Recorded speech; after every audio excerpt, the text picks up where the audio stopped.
যখন এই পুরো মহাবিশ্বটা শেষ হয়ে যাবে ঠিক তখন কি হবে? এগুলো এমন কিছু প্রশ্ন যা নিয়ে মানুষ যুগ যুগ ধরে ভেবে আসছে। চলুন আজকে এই গভীর ধর্মতাত্ত্বিক ভাবনাটার গভীরে ঢোকা যাক। মূল প্রশ্নটা একদম সহজ কিন্তু নিরাবেত্য গভীর। সবকিছু মানে আক্ষরিক অর্থেই সবকিছু ধ্বংস হয়ে যাওয়ার পর আল্লাহ কি করবেন? এই প্রশ্নটা নিয়েই কিন্তু আমাদের আজকেরই পথ চলা। আচ্ছা, এই বিশাল প্রশ্নের উত্তর খোঁজার আগে আমাদের তো আগে বুঝতে হবে, তাই না, যে এই যে সম্পূর্ণ ধ্বংস বা মহাবিলুপ্তি, এই কথাটার মানে ঠিক কি? যখন বলা হয় সবকিছু শেষ হয়ে যাবে, সেটার গভীরতা আসলে কতটুকু? এখানে একটা শব্দ আমাদের জানতে হবে, ফানা। এর মানে হল বিলুপ্তি। এই ধারণাটাই কিন্তু আমাদের মূল প্রশ্নের একেবারে ভিত্তি। এর মানে হল এই মহাবিশ্বের অস্তিত্ব, প্রতিটি কণা, সবকিছু একদম মুছে যাবে, ফিরে যাবে সেই অবস্থায় যখন কোনো কিছুরই অস্তিত্ব ছিল না। একবার ভাবুন তো ব্যাপারটা, এটা কিন্তু কোনো সাধারণ ধ্বংসলীলা না যে একটা গ্রহাণু এসে ধাক্কা মারল আর সব শেষ। না, এটা হলো অস্তিত্বের এক চূড়ান্ত রিসেট। সবকিছু ফিরে যাচ্ছে তার একেবারে মূল উৎসে। তো প্রশ্নটা যেমন বিশাল, এর উত্তরটা হয়তো আমাদের কল্পনার বাইরে। কিন্তু মজার ব্যাপার হলো, উৎস থেকে আমরা কিন্তু একটা ছোট্ট সূত্র পাই। চলুন দেখি সেই সূত্রটা কি আর সেটা আমাদের কোথায় নিয়ে যায়। আর এই সূত্রটা, সেটা লুকিয়ে আছে একটি আয়াতের মধ্যে। এই আয়াতটাই হয়তো সেই মহাধ্বংসের পরের অবস্থাটা কেমন হতে পারে তার একটা চাবিকাঠি হতে পারে। উৎস থেকে পাওয়া এই আয়াতটাই আমাদের হাতে থাকা একমাত্র বোধগম্য সূত্র।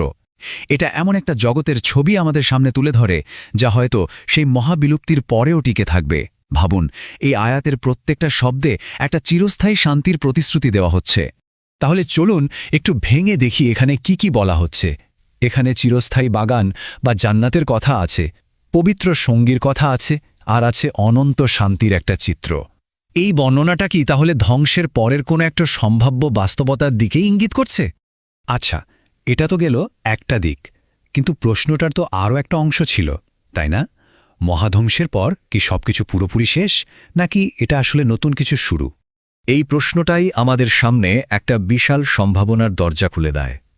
সবকিছু বিলুপ্ত হয়ে যাওয়ার পর তিনি কি আবারও কোনো নতুন সৃষ্টি তৈরি করবেন? ব্যাপারটা দারুণভাবে বোঝা যায় এখান থেকে। একদিকে দেখুন আমাদের এই চেনা জগৎ, মানুষ, ফেরেশতা, এই মহাবিশ্ব, আর অন্যদিকে সেখানে থাকতে পারে অসীম সম্ভাবনা। তিনি কি এমন কিছু সৃষ্টি করবেন যা আমাদের কল্পনা বা জ্ঞানের সম্পূর্ণ বাইরে, অন্য কোনো নিয়মে চলা জগৎ? তো এত সব আলোচনার পর একটা জিনিস কিন্তু পরিষ্কার হয়ে যায়, আর সেটা হলো আমাদের জ্ঞানের সীমাবদ্ধতা। এই ধরনের বিষয়ে মানুষের উপলব্ধি যে কতটা সীমিত, সেটা আমাদের মেনে নিতেই হবে। তাহলে এখানে একটা বড় প্রশ্ন চলেই আসে, কোরআনের আয়াতে যে জান্নাতের কথা বলা হলো, সেটাই কি মহাবিলুপ্তির পরের অবস্থার চূড়ান্ত উত্তর? ওটাই কি শেষ কথা? নাকি হতে পারে জান্নাতের এই চিত্রটা আসলে আরও অনেক বড়, এক অনন্ত ঐশ্বরিক পরিকল্পনার একটা ছোট্ট অংশ মাত্র? হয়তো এটা শেষ না, বরং সম্পূর্ণ নতুন এক অধ্যায়ের শুরু। তাহলে মূল বিষয়টা কি দাঁড়ালো? উৎস আমাদের কোনো নিশ্চিত উত্তর দিচ্ছে না, বরং আমাদের একটা গভীর প্রশ্ন নিয়ে ভাবতে শেখাচ্ছে। আর এই ভাবনার মধ্যেই হয়তো এর আসল সৌন্দর্যটা লুকিয়ে আছে। উত্তর দেওয়াটা হয়তো উদ্দেশ্যই না। তাহলে শেষ প্রশ্নটা এটাই থাকল, এক সৃষ্টির সমাপ্তি কি কেবলই অন্য এক সৃষ্টির পূর্বাভাস? উত্তরটা হয়তো আমাদের জানার ঊর্ধ্বে, কিন্তু প্রশ্নটা আমাদের ভাবনার জন্য চিরকাল রয়ে যাবে।